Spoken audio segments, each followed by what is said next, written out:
je brille à la mort là, c'est pas possible.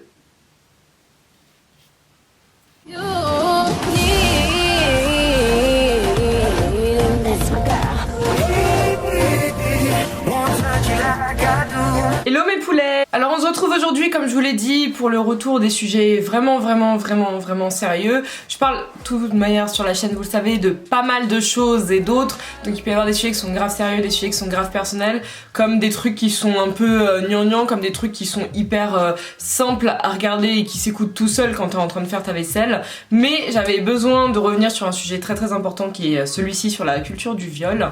Donc c'est parti. Avant ça, je vais vous faire le plus gros disclaimer possible. Cette vidéo tournera uniquement autour du sujet d'agression sexuelle et de viol.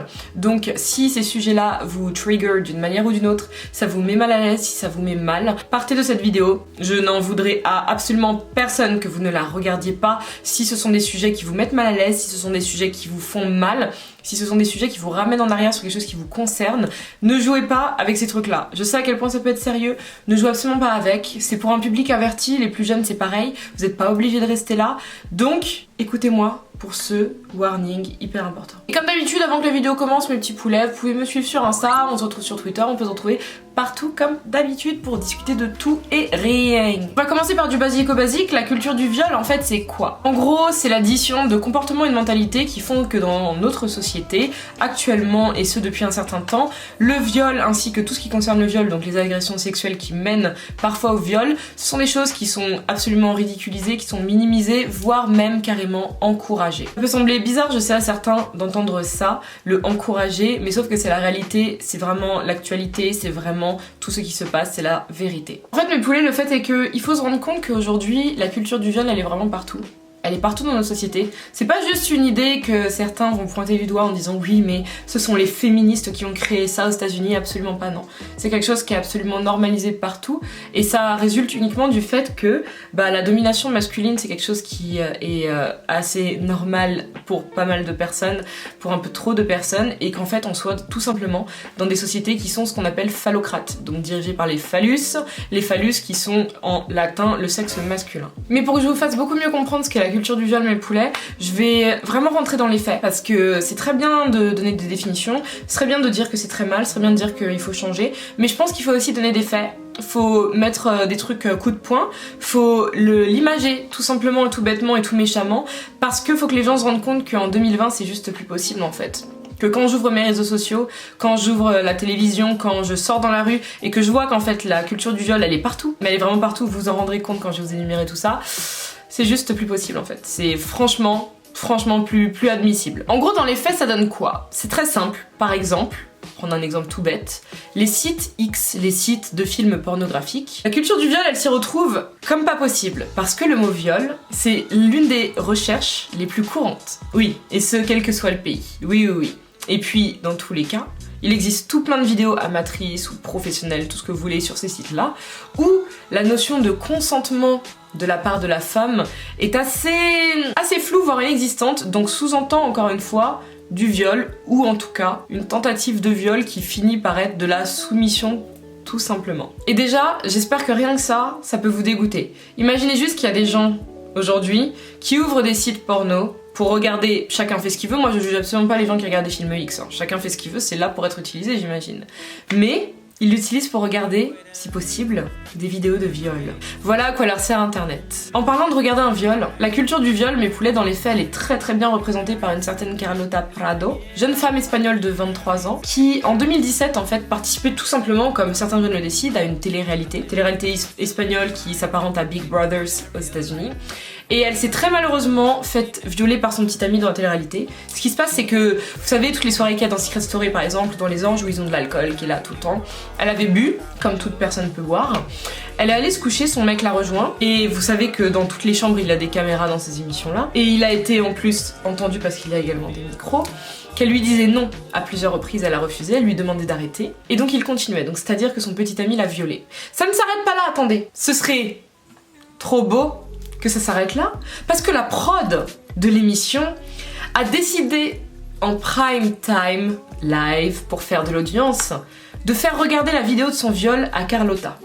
Non mais vous m'avez entendu. Vous m'avez entendu. Tu prends une jeune femme qui s'est faite violer, tu l'assois dans un confessionnal, tu lui fais regarder la vidéo de son propre viol par son mec et tu diffuses ça. J'espère que doucement mais sûrement vous commencez à y arriver, que ça commence à vraiment monter, pour que vous vous rendiez compte à quel point la culture du viol, elle est vraiment là. Non, aujourd'hui c'est pas du tout une vidéo où vous me verrez sourire, rire, faire des blagues. C'est du 55e degré que vous verrez à la rigueur. C'est des sujets qui me broient, mais ça me fume, comme j'aime dire à mes potes. Ça me fume vraiment, parce que tout ce que je vais vous énoncer là, je vous jure qu'à la fin de mon script, mes poulets, j'étais là comme ça. Parce que j'avais besoin de me calmer. Et justement, la culture du viol dans les faits, c'est qu'il y a encore trop de personnes qui pensent que le viol conjugal, donc dans un couple, n'existe pas. Que c'est une fausse notion, parce que apparemment, pour certaines personnes, quand vous êtes en couple, le sexe est dû. Alors que non, rien n'est dû, encore moins le sexe. Encore moins. Et que c'est pas parce que vous êtes en couple avec une fille ou un garçon que, durant la nuit, quand la personne est endormie, vous pouvez tenter des choses sans lui demander. Non, c'est exactement pareil. Le consentement, la notion de consentement. Parce qu'on a le droit de dire non à son conjoint. Et si on ne dit rien, donc si on dort, le silence doit être pensé comme un non. Tout simplement, ça ne va pas plus loin. Donc on a le droit de refuser le sexe quand on est en couple avec une personne. Oui, on a le droit. Ça peut sembler fou à certains, on a totalement le droit. Sur Twitter, j'en ai vu des vertes et des pas mûres à ce sujet-là, mais désolé, on a totalement le droit et on appelle ça du viol conjugal. Ce n'est pas parce que vous êtes en couple avec une personne qu'une relation sexuelle est totalement voulue. Ça peut être du viol et il y en a énormément. Et c'est purement et simplement du viol. La culture du viol dans les faits, encore une fois mes poulets, c'est le fait que par exemple, dans les médias, quand il y a une histoire où il y a un viol qui est très malheureusement mis en avant, on va trouver des excuses à ce viol en trouvant des excuses à l'accusé, plutôt que s'intéresser à la victime. Celles et ceux qui ont vu 13 Reasons Why, vous me suivez, je le sais, de toute manière. Si vous avez la télévision, je pense que vous me suivez toutes et tous. Vous connaissez la très fameuse phrase par exemple, oui mais c'est pourtant un jeune homme très brillant, qui est gentil avec sa famille, ses amis, et qui est toujours souriant. Où est le rapport, étant donné qu'il a violé quelqu'un? La culture du viol dans les faits, c'est de dire aux filles qu'elles devraient s'habiller plus correctement, mais pas aux hommes de ne pas violer. Ça semble bête, mais pourtant, ça se passe tout le temps comme ça. C'est de dire aux filles qu'elles devraient pas trop boire en soirée parce que on ne sait jamais ce qui peut se passer, plutôt que d'enseigner aux garçons depuis leur naissance jusqu'à la fin que violer, c'est pas normal. De manière plus générale en fait, c'est de rejeter la faute sur la victime qui, je le rappelle, a été violée, plutôt, encore une fois, enfoncer l'enfoiré d'accusé qui a violé. Ça semblerait pourtant hyper légitime, enfin, à mes yeux. Après ça se trouve je divague, je n'en sais rien. La culture du viol, encore une fois dans les faits mes poulets, c'est le fait qu'il y ait plein de mecs, de familles, qui soient au courant qu'un de leurs proches est un violeur et qui gardent le secret pendant des années pour protéger cette personne, comme si la victime elle était protégée, comme si la victime elle était prise au sérieux, comme si on pensait à une personne qui a été détruite à jamais. Il y en a qui vont me dire mais attends c'est pas possible, moi si j'apprends que j'ai un pote, mon frère, je sais pas qui a violé quelqu'un, non je vais le balancer, je le défonce, je sais pas quoi. Oui c'est ce que les gens disent. Après moi je vous invite à ouvrir les réseaux sociaux, surtout Twitter, et à regarder ce qui se dit à ce sujet là. Regardez, croyez-moi. Généralement les familles sont plus promptes par exemple à mettre dehors un enfant qui a fait son coming out plutôt qu'un garçon où on sait qu'il a violé quelqu'un, croyez-moi. Et c'est totalement ça dans les chiffres, oui. Ça semble dingue, mais c'est totalement ça. Il vous suffit de vous renseigner autour de vous et de regarder. Pire encore les familles qui demandent justement à couvrir les personnes. J'avais vu une fille sur Twitter, j'ai pas screené parce que je ne veux pas mettre son nom en avant pour ce genre de choses. Je pense pas obligatoirement que c'est ce dont elle a envie et j'avais pas envie d'aller lui demander ça parce que ce sont des sujets difficiles. Donc cette jeune femme là est noire et a été adoptée par une famille de blancs. Ce qui s'est passé c'est qu'il y a un membre de sa famille, un homme, qui lui a fait subir des sévices sexuels à plusieurs reprises quand elle était petite. Elle a décidé enfin en grandissant de porter plainte. Vous savez ce qui s'est passé? Donc ce qui s'est passé c'est que déjà il y a eu le jugement, il a été incarcéré. Et ce qui s'est passé quelques temps après cette incarcération, c'est qu'il avait le droit à une possible sortie, et cette sortie pouvait se faire uniquement si la victime l'acceptait en gros. C'était le délire. Voilà. Sa grand-mère à elle, cette fille-là, vous savez ce qu'elle a fait? Elle lui a envoyé un courrier lui demandant d'accepter cette remise en liberté. Oui.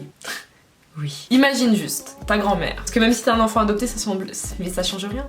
Vu que t'es l'enfant du couple, tu es le petit enfant de la grand-mère, qui te demande de pardonner à ton violeur. Méga gros culot. C'est même plus du culot en fait. Pour moi là, on a recréé des trucs. C'est au-delà de tout, mais de tout. Et je vais vous raconter une petite histoire là-dessus parce que je ferai pas de story time parce que ça ne me concerne pas directement cette histoire-là. Mais j'ai besoin d'en parler, tout simplement parce que ça m'avait choqué, ça me choque, ça me choquera toujours ce qui s'est passé ce soir-là. J'étais au lycée, je crois en classe de seconde, Une de mes amies faisait une grosse soirée chez elle, grande maison, grand jardin, on était très nombreux, l'alcool coulait à flot parce que comme vous le savez, j'étais dans le privé, les jeunes autour de moi avaient pas mal de flouze, donc chaque fois qu'on était en soirée, il y avait énormément d'alcool, il y avait bien entendu de la drogue, enfin vous imaginez bien le genre de soirée dans ces établissements privés. Donc ce soir-là, on était plusieurs de mes copines, tout notre groupe bien réunis, et l'une d'entre elles, qu'on nommera Madame X, pour absolument ni donner prénom ni donner absolument rien à ce sujet-là, avait disparu à un moment pendant peut-être une petite heure,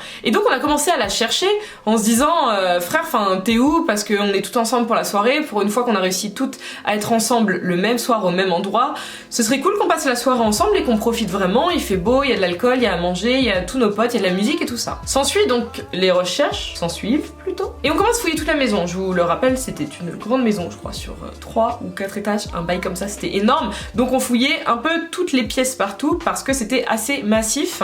Et quand on arrive au dernier étage, dans la chambre de la fille qui faisait la soirée justement, la porte est fermée, mais on entend des bruits d'une respiration humaine. Donc on se dit, elle est là, la porte est fermée, on est en soirée, l'autre chose qu'on se dit c'est, elle est avec un garçon. Donc nous au début, entre copines, juste on se regarde, tu sais, en mode, Madame X, elle a été rapide en besogne, hein, pas de soucis, t'es en réseau, profite cousine. Sauf que, on essaye de savoir qui est le garçon en question en fait qui était là, et on apprend que donc Monsieur Y, comme on l'appellera, bah quand on a réalisé que c'était, on s'est souvenu que cette personne est en couple, avec quelqu'un de notre lycée mais qui n'était pas présent. Donc on s'est dit non c'est pas possible, soit elle est pas au courant en fait, Madame X, soit elle est bourrée, il y a un truc qui fait parce que c'est pas son genre en fait d'aller vers quelqu'un qui est en couple, pas du tout, elle a des principes, des codes, elle est droite comme moi en tout cas sur ce genre de truc là. Donc ce qui fait qu'on s'est dit non, on va débarquer, je m'en fous si bon, on va avoir des fesses, on va avoir des bouts de seins, c'est pas grave, je m'en fous complètement parce que voilà, on n'a pas envie que ça aille trop loin. Et donc on était 3, on pousse la porte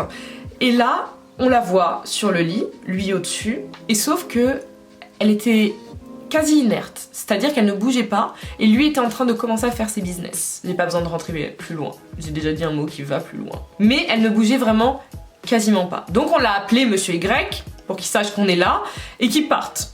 C'est après quoi il est parti, il est descendu, il est retourné faire la fête avec ses potos en bas. Dans la suite des choses, on est donc allé voir Madame X, notre pote, pour lui dire directement t'étais avec Y, et donc Y, je sais pas si t'es au courant, mais il est en couple avec Naï, est-ce que tu l'as un nain? Et sauf qu'en fait, on s'est rendu compte que on parlait à un légume végétatif complètement zombifié, mais totalement. Sauf que la Madame X en question faisait partie très franchement des filles les plus vaillantes que je connaissais. C'est son cerveau se réveiller en 2 secondes. C'était pas le genre de personne qui est intelligente par les livres, mais elle est intelligente par sa culture. Donc, la voir comme ça, on savait qu'il y avait un petit problème, voire un gros problème. Au début, on s'est dit elle a trop bu. Sauf qu'on a fait un peu le compte dans notre tête, non. Elle n'avait bu que 2 verres ce soir-là, elle a une certaine résistance quand même, et c'était pas des verres purs, c'était des cocktails qu'elle s'était fait. Et donc là, on a commencé à se dire, ouais, maintenant écoute, c'est très très simple, il a mis un truc dans son verre. À un moment, il lui a tendu un verre, une d'entre nous l'avait vu, il a mis un truc dans son verre. Les hasards n'existent pas. Les hasards n'existent pas. Il y a un mec qui tend un verre, il est en couple, tu te retrouves à faire des bails avec lui, quand on te retrouve, tu n'es pas dans ton état normal, ça sent le GHB cette affaire. Et donc toutes, on était jeunes, on était en seconde, et moi à cette époque-là j'avais 1 an d'avance en plus, donc j'étais un bébé.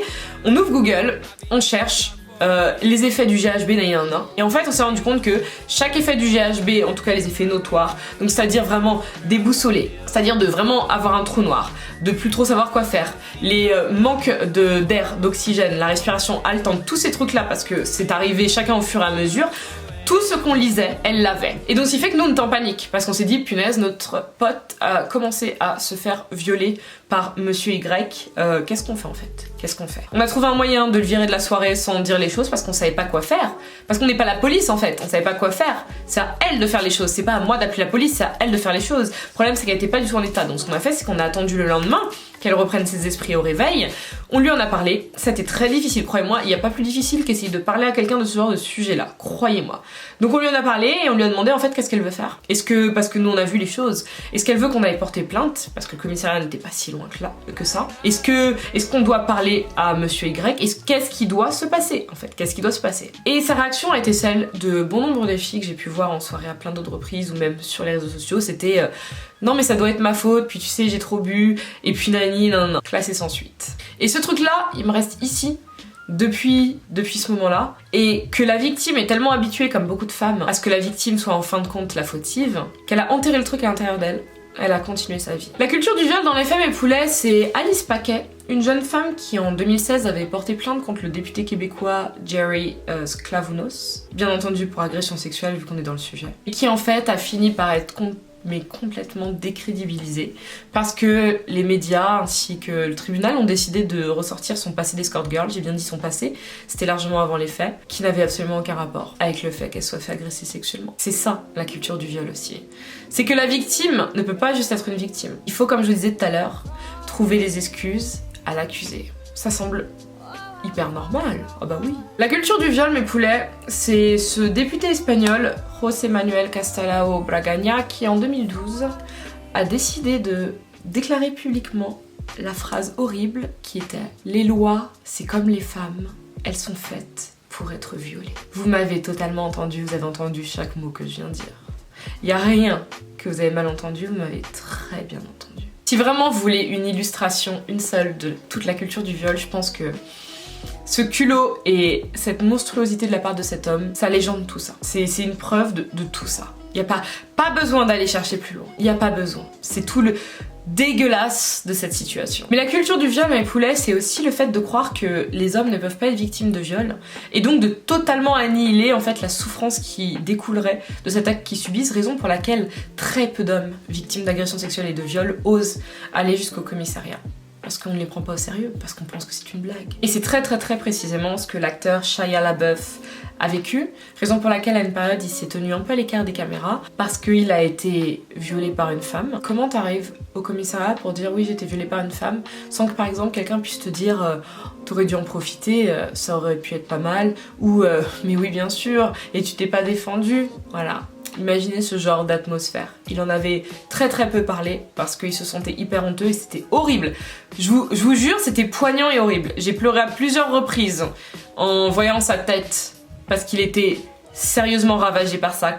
Vous pouvez imaginer, surtout qu'il n'a même pas été pris au sérieux. Et enfin, la culture du viol dans Les Femmes et Poulets, ce sont ces mecs qui pensent que le sexe leur est dû, que c'est une chose qui doit leur revenir. Que par exemple, s'ils ont payé un resto ou un ciné à une fille pour un premier ou un deuxième date, j'en sais rien, qu'ils doivent avoir du sexe tôt ou tard. Que s'il se passe rien, c'est pas normal, c'est une connasse qui a abusé et qui l'a traité comme si c'était son sugar daddy. Ce sont des mecs qui, en couple avec des filles encore une fois, ou avec des mecs aussi, comme je vous ai dit au début, pensent que parce que tu es en couple, le sexe t'est dû, c'est quelque chose qui doit te revenir et ce sont donc des personnes qui vont le prendre. Mais quand je dis le prendre, c'est pas obligatoirement avec force, violence et coup, pas du tout.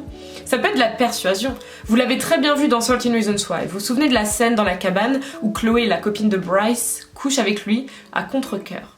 Se coucher avec quelqu'un à contre-cœur quand tu finis par abdiquer alors que tu avais dit non au début, c'est exactement la même chose. C'est juste que tu ne voulais pas te battre. Tu n'avais pas la foi de faire ça, tu n'avais pas l'envie, tu ne pouvais peut-être pas carrément. Voilà, ça compte également là-dedans, pour celles et ceux qui se posent encore la question. Mais donc après l'état des lieux, il est aussi hyper important, mes poulets, de commencer à se dire oui mais comment on peut y remédier? Parce que d'accord, la société est complètement dégueulasse, on est entouré de personnes qui sont absolument dégueulasses, mais comment y remédier? Comment faire en sorte que la prochaine génération, ou la génération actuelle, je n'en sais rien, qu'il y ait du réel changement? Comment faire? Pour ça, il va falloir bien entendu enfin un jour donner enfin toute l'attention aux victimes, pas aux accusés. Parce que les accusés, s'ils sont accusés, la très grande majeure partie du temps, ce n'est pas pour rien. Les victimes ont besoin d'être écoutées. S'il y a des problèmes dans les témoignages, ça se verra tôt ou tard. Donc c'est les victimes qu'il faut croire d'abord, et c'est vers elles qu'il faut se tourner. Pas elles qu'il faut enfoncer. C'est la première chose et c'est hyper important. C'est à nous de le faire, commun des mortels, et c'est aussi bien entendu à la justice de le faire. Ce n'est pas qu'à nous. Parce que nous, malheureusement, on va pas être là avec notre maillet pour donner les sentences à gauche à droite. Non. Une autre chose très importante, même primordiale je pense, c'est d'enfin inculquer la notion de consentement, que ce soit dans les familles, aux enfants ou en parler, même quand t'es grand, ainsi que dans les écoles. Surtout dans les écoles, parce que ça va être très bien. Si on se repose que sur la famille, ça va être complicos, parce que c'est pas partout que l'éducation est la même. Sauf que l'école, à l'échelle nationale, on est censé à peu près partager les mêmes choses aux élèves. Et cette notion de consentement est primordiale. Parce qu'il faut enfin que les gens comprennent qu'un non est un non et qu'une absence de oui est à considérer comme un non. Parce que ce n'est pas possible autrement. ce n'est pas possible autrement. Il faut que les gens le comprennent enfin. Le consentement, c'est plus que primordial, c'est la base de tout. Il n'y a rien qui peut venir au-dessus de ça, c'est le plus important. Il faut bien entendu ne plus avoir aucune tolérance pour le viol ou quelconque agression sexuelle, quelle qu'elle soit. Parce que je peux vous le dire, j'ai assisté à des délibérés de justice dans des tribunaux et j'ai pu voir les sentences que des mecs prenaient pour des agressions sexuelles et des viols, et à chaque fois j'étais là comme ça. Ah ouais, donc violer quelqu'un, ça fait que ça. C'est tout ce qui se passe. Oui, parce que ce n'est vraiment, mais vraiment pas assez pris au sérieux. Parce que la justice est à deux doigts de considérer carrément que faudrait pas gâcher leur vie. Faudrait qu'ils puissent avoir une vie, rebondir et tout ça. Super. Et la victime dans tout ça? La victime, elle rebondit comment? La victime, sa vie, elle continue comment? Je sais pas si vous connaissez les chiffres du nombre de personnes qui déjà se suicident après un viol. S'il vous plaît, genre on marche sur la tête. Mais par pitié, dernier point, il faut enfin supprimer de toutes les têtes les questions débiles telles que: mais pourquoi elle est passée par cette zone qui est hyper mal famée? Pourquoi elle était habillée comme ça en même temps? Pourquoi elle est pas partie quand ça a commencé à mal tourner? Pourquoi elle s'est pas plus débattue que ça? Pourquoi elle s'est mise en danger en fait? Oui, parce que si vous continuez à oser poser des questions comme ça lorsque vous apprenez que quelqu'un a été victime d'agression sexuelle, vous êtes une mauvaise personne. Je vous le dis, sachez-le. Quand on vous apprend ça, vous n'allez pas savoir comment est habillée la personne. Raison pour laquelle les policiers, pour rester polis, c'est absolument dégueulasse, s'il y en a un qui passe par ici, hein, quand vous osez poser cette question aux victimes. J'ai connu des victimes de viol qui sont allées déposer plainte, dont certaines que j'ai carrément motivées à aller déposer plainte, et quand vint la question de « et comment étiez-vous habillée ?» Franchement, mangez vos morts. Où est le rapport, s'il vous plaît? Juste laissez-moi décrire le mec en question, peut-être, non? Ce serait pas plus sensé plutôt qu'écrire qu'elle avait une robe qui lui arrivait au-dessus du genou? Non. Peut-être pas. Donc voilà mes poulets, c'est tout pour moi pour ce sujet qui me tenait énormément à cœur. Vous avez été nombreux à me le demander, je savais juste pas comment l'aborder en fait. Je savais pas comment le faire sans être vindicative, sans être insultante, en restant très sérieuse et vraiment dans mon truc, sans dépasser d'aucune limite. J'espère que j'ai réussi. J'ai fait en sorte vraiment de vous lister des choses qui à mes yeux prouvaient et montrer très très bien ce qu'est la culture du viol en 2020 dans notre société. Il y en a encore plein d'autres, hein, croyez-moi. Si seulement on s'arrêtait là dans les exemples, il y en a des millions et des millions. Si seulement en fait ça pouvait s'arrêter. Donc j'espère malgré tout que la vidéo vous a plu. J'espère que vous avez fait attention à mon disclaimer du début. J'étais absolument hyper sérieuse mes poulets. C'est pas des choses à prendre à la légère si vous avez vécu ça. Si vous avez une personne très proche de vous qui l'a vécu et ça vous a touché, ça vous a attristé, ça vous a retourné. Ne rigolez pas avec des trucs comme ça, donc j'espère que vous m'avez écouté, sinon je vous retrouve et je vous balaye. Donc moi, je vous dis à très bientôt pour une prochaine vidéo qui sera sur absolument je ne sais pas quoi, donc vous verrez quand ça arrivera. Gros bisous mes poulets, on se retrouve sur Instagram. Mouah. Bye bitches.